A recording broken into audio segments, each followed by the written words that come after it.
Нишки хубаво запазени стълбища. Старо тракийско селище.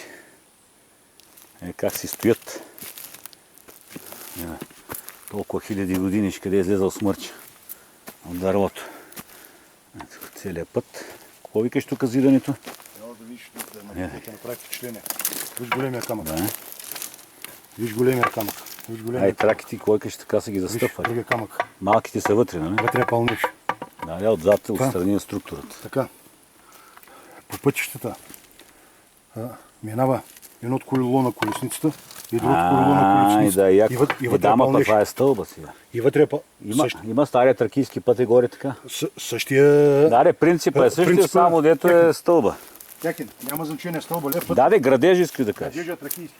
Ей ги тук терасите, как са зидани. Его и тук. Да, фактически те го правят на стълбище. Къде дървото излезло в основата. Виж големия камък.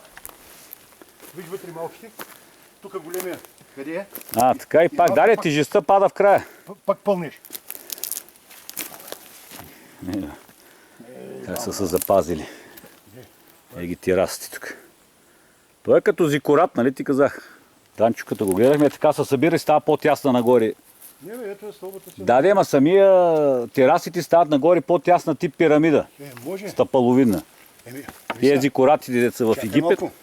Тук може да са имали нещо, може да е било някакви зали за събрания. Може, това е по-висшето. Виж как долу е по-широко и тук става, виж как вари като остър връх. Тук се събират, решават. Сигурно, тук може да е било и шефските места. Може. Ето това стълбище. Може тук да се ложи на различните... Те там родовите, може би, знам ли ги кое едно време.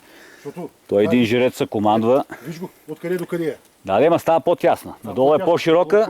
Тук върви на пирамида. Това ти казвам, точно пирамида, а малко пресече нагоре. И тук може да дирижират, да решават проблемите. Сигурно, тук племето и тук свършват вече и опираме в пътя.